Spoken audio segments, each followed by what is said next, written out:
Logan Cooley is the next big superstar for the Utah Mammoth. We're going to take a look and project his contract extension.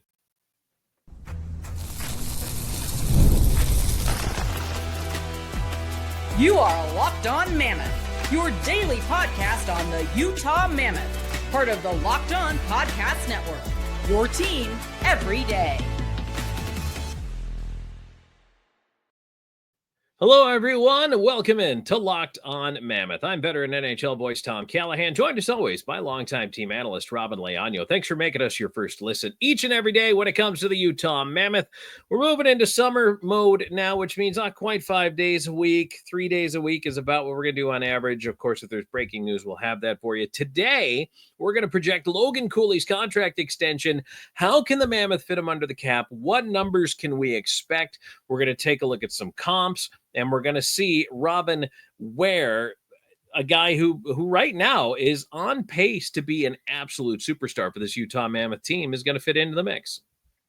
Logan Cooley is going to be he already is an amazing player, but yeah, I mean, you said it, he's going to be a superstar. He's a franchise player at this point, based off of most projections of where a lot of experts foresee him playing. And it's going to be really interesting to use that information and and as you said, look at some comparisons to be able to really get an understanding of where a new contract might be. So we're going to look at all those things today, especially a lot of the younger players starting to get to extensions right now. There's actually some really good comps out there. But Robyn, the first thing we need to talk about is the Utah Mammoth don't yet have a forward making more than $8 million. They have one defenseman, and that's Sergachev, who's making $8.5. But, it's really interesting to me that the Mammoth, even when they brought in Peterka, who, by the way, is going to be a comparable we're going to look at, nobody said $8 million yet amongst the forwards. And I'm wondering if that might be a little bit of a roadmap for what we might expect to see here out of Bill Armstrong when he does extend Cooley. I think that's a really good place to start, Tom, because through the first few years of the Coyotes rebuild, Bill Armstrong didn't want to put any money out, that kind of money out for players, because there was no point in doing so, right? The Coyotes were meant to be at the bottom of the barrel and meant to be literally or tanking for better draft picks, adding more assets. And for the longest time, part of me was thinking, is this even a Bill Armstrong MO thing? Is he just not going to dish out a mega contract? And last year, we kind of saw something came as close to a bigger contract as we'd ever see Bill Armstrong sign, and that was in the Dylan Guenther contract. And which to me, that was just like, hey, you're getting an 8-year deal here. And that's the first time we ever saw Bill kind of break from that trend of what he had done previously. I'd be curious to see what he does now, because it's like, all right, is we going to continue to see the bucking of the trend because of how much of an asset that Logan Cooley is now and even will be in a couple of years from now? What's interesting to me is, and to keep it in the Mammoth example, Dylan Guenther's contract extension was 8 years, but JJ Peterka's was 5. And a couple of the other comparables we're going to be looking at are 6. So, Robyn, we have heard, and this is the last year you can do 8 or 7 in free agency. Next year it's going to be 7 and 6. Mm-hmm. So if you're looking for a max term deal of 8 years, this is the last year, because when the new CBA kicks in, number one, that option's now off the table. That's a really good point you made. And, part of me was thinking is like how that's going to work for players now. And now that I'm thinking in my head, okay, yes, if you want to get it done, you get it done now. If you want to get that 8th year in there, especially if you really value said player, if you really value this player and you want them to stick around for a long time and want to get that 8th year, you get this done this summer. So the flip side is, okay, so Peterka 5 years. Well, what that does, and you're saying, well, why is the trend to going shorter? And will Logan Cooley go shorter? Well, it's possible. But the reason why the trend is going shorter, so in Peterka's case, he's 23 years old, signs a 5-year deal. That means in 2030, when he's a free agent and an unrestricted free agent, he'll only be 28. Robyn, that's a max contract window. And so to look at a player like Logan Cooley, who is still a youngster at just 21 years old. I can't believe he's 21 and he's already put up the numbers he's putting up. But let's say he goes with a 5-year, 6-year deal somewhere in that window. That puts him, so 6 years would put him to age 27, right on that 28, 29 max window deal, where a player really cashes in on ostensibly as good as they're going to be, right? You expect your forwards are going to peak in their mid to late 20s. And I think that's what some of them are gambling on here is they're going to be next time around with more cap room signing way bigger deals. It's an interesting thing, Tom, because that could very much be like one of those like double-edged swords, right? You can be a player who bets on yourself and you continue to go on your trend. And you, let's say, for example, Cooley goes on a, like a 6-year, 7-year deal, whatever it is, gets into the max contract at least, or at least get to his prime, gets his next deal. Okay, he's even better. Now he's gonna get an extra step up, right? So if and I'm going to speak hypothetically at this moment until we finally do more projections later on in the show, Tom, but if Logan Cooley gets, let's say, 8.75, 9 million in this contract as an average annual value, if he bets on it, and that's even a quote bet on himself kind of aspect, by the time his prime contract comes in, we're talking about a player who could easily be asking for 11, 12 million dollars. Could be more than that by the time by the time we get there, it could be 14, 15 million dollars if the cap keeps going up that much. Yeah, it's crazy to think about, but I mean, we're talking 6 years from now, right? So maybe 7, maybe 8. So that's what we're going to talk about here. Robyn and I are going to continue looking into projecting Logan Cooley's contract extension. I've got some interesting comps here from around the league, players about the same age, about the same point total. And you know what? It actually looks better from a Utah Mammoth perspective. We'll discuss.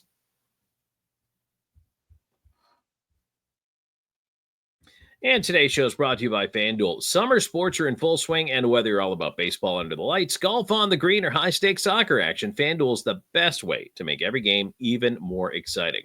I mean, you're already following the action, so why not make it a little more thrilling? With FanDuel, you can get in on the game while your friends are getting sunburned at the beach. It's easy to use, fast to pay out, which I love, and makes even regular season games feel like must-watch events. And when I'm placing a same-game parlay and I'm watching that bet right into the 9th inning, FanDuel makes it feel like I'm part of the action. Are you new to FanDuel? New customers can bet just $5 and get $150 in bonus bets if your first bet wins. Open the FanDuel app today or visit FanDuel.com to get started. Tom Callahan, Robyn Leaño. Hey, if you haven't subscribed, do it. We'll give you a second. Go ahead. Hit the subscribe button if you're on YouTube. Also, you can subscribe to us anywhere you get your podcast. If you want to do both, maybe sometimes you catch us on the way to work, you listen on the phone, or you just tune us in the morning, or maybe you're watching on YouTube. We appreciate you no matter where you're making us a part of your everyday listening for the Utah Mammoth. Robyn, the other thing, YouTube's got this new super like thing going on. I haven't dug into that exactly, but I mean, if anybody's interested, you can super like this show all you want. I mean, I super like the show, but I'm part of it. So right. Yeah, it's easy for us to super like it. We love this stuff, but we do. No, we love talking about the Mammoth every single day, and we thank the everydayers for being here, making it a part of your routine. And hey, if you're new, welcome aboard. We are so pleased to have you on the show. Okay, Robyn, I've got some projections. First of all, let's talk about Peterka. So Peterka is now the most expensive paid forward on the Utah Mammoth. And Peterka at age 23, Cooley's 21, as we mentioned, $7.7 million, but only a 5-year deal. And again, as I mentioned, for Peterka, 5 years, 28, that's big time money potentially. Now, last year with Buffalo, the numbers kind of track a bit like Cooley. He's got a few more seasons as a pro than Cooley. Actually, only played 2 games in 21-22, but first year had 32 points, then up to 50, and last season 68 points. So that upward trend is there. You can see the growth. Peterka's offensive game gets better every single year. Scored almost 30 goals twice. So that one at 7.7, that's one to look at. Okay. But that's right there on the team. So that's in the wheelhouse. But Robyn, I got a couple others for you that I wanted to. The first one, and I think this is going to be the one that Cooley is going to look at, is Wyatt Johnston. 6 years, $50.4 million contract, which is an $8.4 million AAV. Last 3 seasons of pro at the Dallas Stars, has played, by the way, all 82 games, all 3 years, which is kind of rare unto itself. But the progression of points went from 41 to 65 to 71. Now, here's a little bit of a difference. Johnston, the last 2 years, has been over the 30-goal mark, 65 points, 71 points, now cracking that 71-point barrier.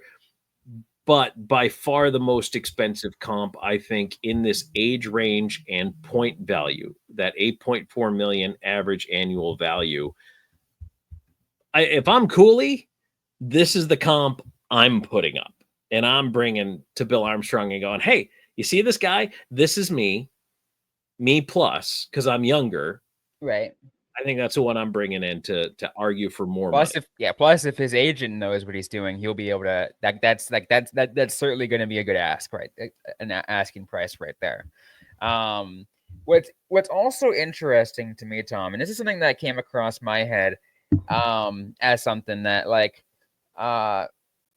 something that doesn't get thought of very much, but what about and this is not necessarily comps, but we're talking about in the general sense, but I'm talking comparing to players within your own organization to kind of see, all right, based off talent level of this player and this player getting this amount, you can kind of where is this, what's the projection here? We talked earlier, right, about Gunther's contract, about McBain's contract, and about all these other players, and you talk about Peterka's contract. It's okay, if they're getting paid this amount, what is what does that mean for Cooley within the Mammoth organization? Right. So there's nobody over 8 million. And as I just mentioned, the comp that I'd be pushing for if I'm Cooley is because it's 8.4 AAV. Mm-hmm. With Johnston, that's your argument to be the first $8 million.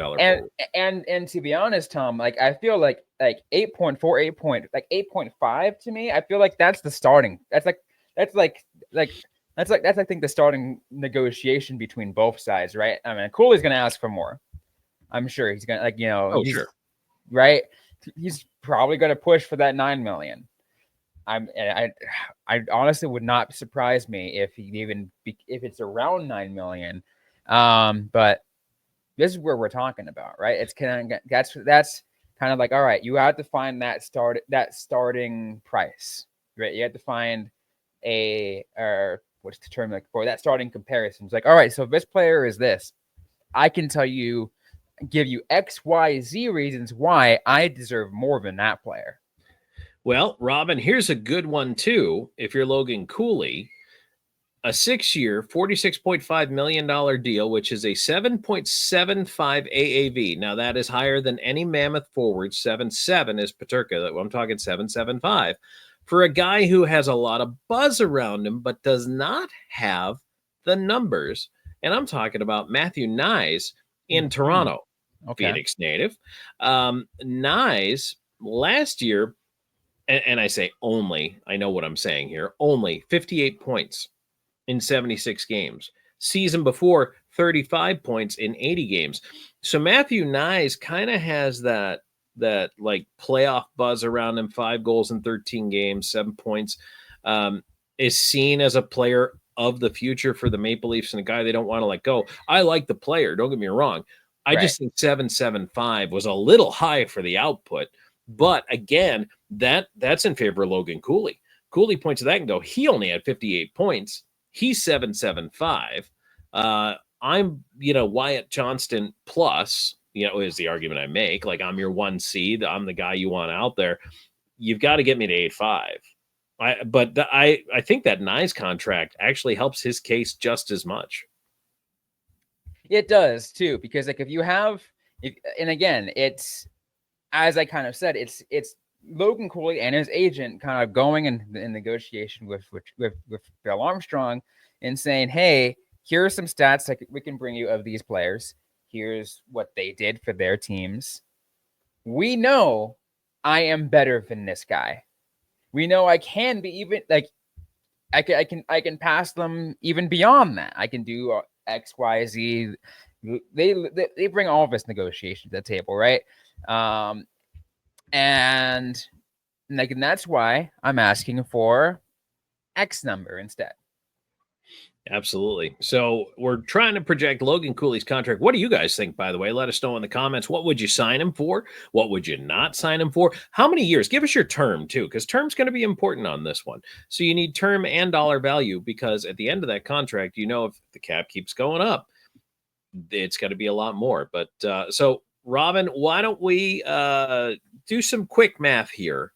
And I'm also going to put on my GM hat. I got to dust it off because I always have you putting on yours. And I see you've got your Locked On hat going today. So we're going to put on our GM hats, okay? And we're going to come out with our contract offers here in just a second.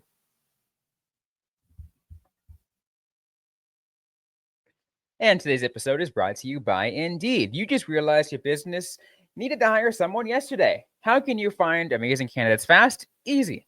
Just use Indeed. When it comes to hiring, Indeed is all you need. Stop struggling to get your job posting on other sites. Indeed's sponsored jobs puts your post at the top of the page, help you reach the right candidates faster. I know we've all been there. You're looking for that right hire. And once again, you need it like yesterday. Sometimes the pressure's on, and every day without the right person can be a real setback. And that's why when Indeed sponsored jobs come in handy, because they'll make sure it's seen by the right candidate right now. And right now, you can speed up your hiring process with a $75 sponsored job credit. Just go to Indeed.com/lockedon right now and support our show, saying you heard about Indeed on this podcast. Terms and conditions apply. Hiring, Indeed, is all you need. All right, welcome back. Locked On Mammoth. Tom Callahan, Robyn Leaño, projecting Logan Cooley's contract today. Again, we want to know what you think in the comments. What would you sign Cooley for term? What would you sign Cooley for dollar figure? Keeping in mind where we're at. So, Robyn, you've already told us where you think this is starting, okay? Yeah. So my question to you is, where does it end up?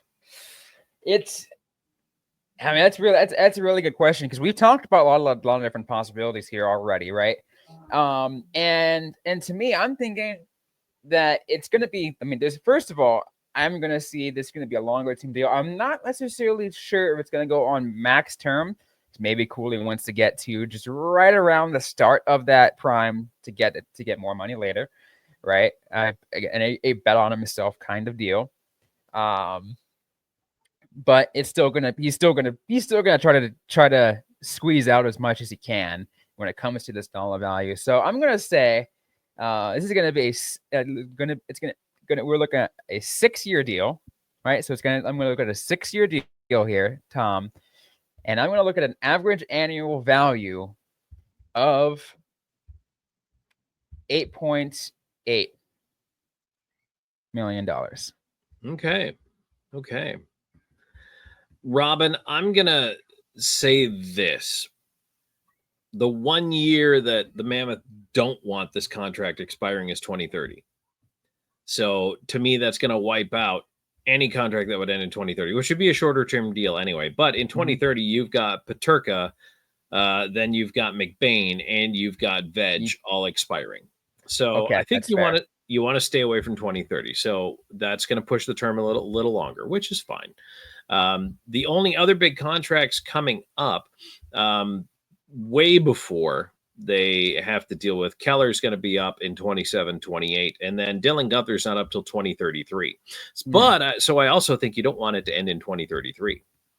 So keeping in mind that this extension doesn't kick in until next season, right? So 26, 27. Yep. Right. So right there. So that's giving me more than 5 years. So 6, 7, and then 8 is 2033. I think, look, that would give you both Gunther and Cooley in the same year expiring. I think maybe they might go 7, just to try to spread out the big damage hits. But keep in mind, again, 6, 7 years down the road, the cap could be 50% more than it is now, or 100% more than it is now. Who knows? It's all based on hockey-related revenue. We should actually do a show on that, Robyn. That's a great idea. Oh yeah, yeah. We should talk about the determination for the number for the cap. But I think what you're going to see. I think you're shooting high, and I appreciate that you're shooting high. I think that this is going to come in around 8.5. I really do. I think it's going to be about a 7-year deal. It's going to be 8.5 because that is where Sergachev is. And I feel like that's what's going to be presented as fair and equitable. That does beat Wyatt Johnston. That does beat Matthew Nyes. That beats everybody on the team. So, and ties him for the highest salary. I think that's where Utah's comfortable. Now, remember, what did I think was the top end? Barzal's salary was the guide for that. It was $9.5 million for Matthew Barzal if they brought him in. I think that's what the tolerance would be max. I think it still ends up in the middle of the 8s. Yeah.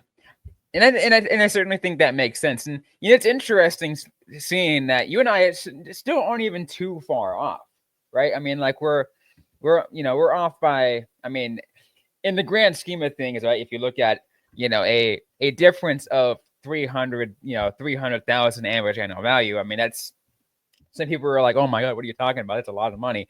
But in the NHL, in the NHL standpoint, that's pretty darn close. And I think too, you and I kind of agree that we don't think it's going to push to that 8-year, but a 6 to 7 year deal, I think is that sweet spot for both sides. If I'm Logan Cooley, I walk in and I ask for $9.2 million, and then I settle at $8.92 million, just because I want my number in my contract. I want to be that guy. I always love those contracts where it's random at the number at the end is like their number, and it's some weird number, but it's their hockey number. So there you go, 9.2. Do something like that, right? It'd be just unique like that. It's really cool when they do that. Maybe that's kind of mixed in with the, like, at this point, it won't be a like performance bonus, but like a signing bonus or something like that, right? There's just some like just some signing bonus that has that amount or whatever. It's just 8.29292. Right, something like that. I mean, it's just but yeah, go in and ask for 9.2. Why not? I mean, you might as well negotiate as much as you can. And then, like I say, the only real big decisions that Utah's got coming up here, they have a couple of them, but they're not expensive decisions, except for potentially Nick Schmaltz, who's going to be hitting UFA status next summer. He's in the last year of a $5.85 million deal, so his price will go up. Kerfoot has 1 year left at $3 million. Stenlund has 1 year left at $2 million. Other than that, Barrett Hayton would go RFA next season as well. So maybe Hayton is in line for a contract extension relatively soon as well. Yeah. Maybe that one gets done before camp. And for a pretty decent raise too. Right. He's at 2.65. And then at the bottom of the D, they're actually really well salted away on defense for the next 2 seasons because Cole, Valimaki, and DeSimone are on 1 year deals. And then they go UFA. But I think at that point, maybe you have Cole back for 1 more year to play that 1 more year. He's 36. Yeah. He might not be there after that. Valimaki, I don't know that's in the plans anymore. And DeSimone is a guy who is a nice value signing. You might bring him back for another nice value contract. So I don't think that, what's nice as we talk about this, Robyn, Utah's not under a ton of cap stress. They're really not. They're not under contract stress.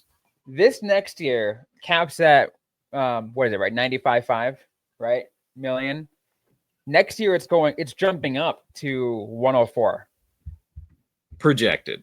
projected, right? It's projected to go up to 104. Could be higher, could be lower. I mean, but so far they've met most of their projections. I think this 95.5 is actually higher, if I'm not mistaken, than their original projection. I think the original projection was like 93. You want to know what's fun? Just as a total aside, I'm going to leave everybody with this thought. The 3 teams currently negative projected cap space, and I know how Vegas is going to get below it. Petrangelo is going to go on LTIR, and he might be done. Like, he might never play again. And the Panthers are currently negative cap space. But, Robyn, there's no way you're going to guess the third team. I'll give you one shot just not to draw it out. But Vegas, Florida, and who would you guess the third team is that's cap negative, unless you already know it? That's cap negative? Cap negative. Ooh.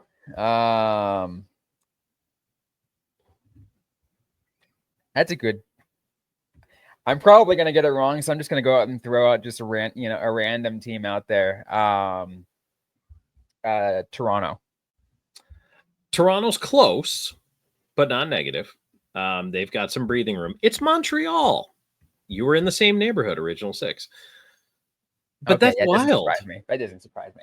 Montreal? What? I did not see that coming. But just to give you some idea of where the Mammoth are actually in the bottom half of the league with cap space. They've got about 6.6-ish million. So they're comfortable right now. Plus, don't forget, Connor Ingram could always end up on LTIR. That gives them another almost 2 million in space. At least they're not struggling to hit the floor anymore like the Sharks are right now.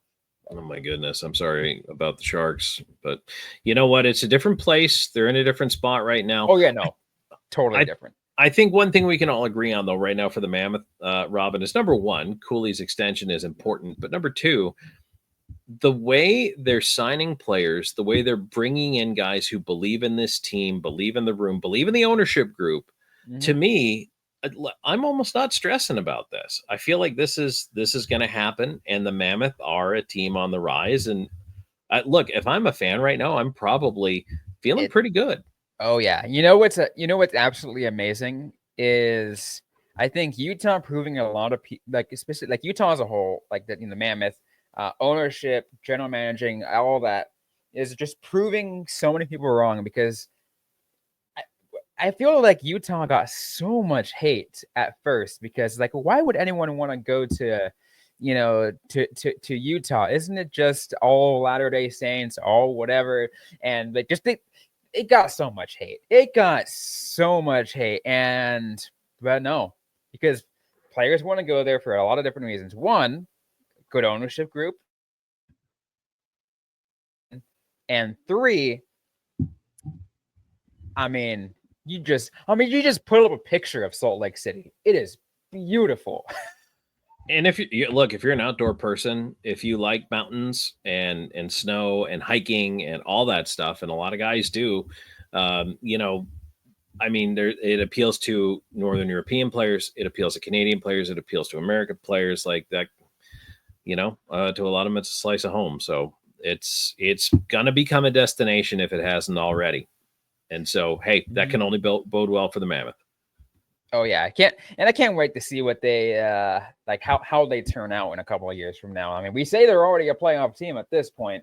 We just see all the excitement as it gets there to a Stanley Cup contention. Absolutely, looking forward to that. All right, Robyn, if folks want to give us their opinions on our social media accounts, where can they find us? Yeah, you can find us everywhere on social media at Locked On Mammoth. At Locked On Mammoth. You can send us a DM there, send us a message, do anything. If you have any questions, by the way, we're launching a new series pretty soon. We're talking to a lot of influencers and a lot of people who are trying to help grow hockey at grassroots level. I'll have more info later, but on our first episode, it's going to be coming out once I have more. But we're going to be doing this again, and I cannot wait for that to start. But if you have any other questions beyond that, once again, at Locked On Mammoth, you can find me at Robyn_Leaño. And I am on Blue Sky at Tom Talks. I'm on Twitter at Callahan on Air. Thank you, everybody. Appreciate you. Like, subscribe, follow. The summer journey is going to be a fun one here, and we appreciate you being a part of Locked On Mammoth.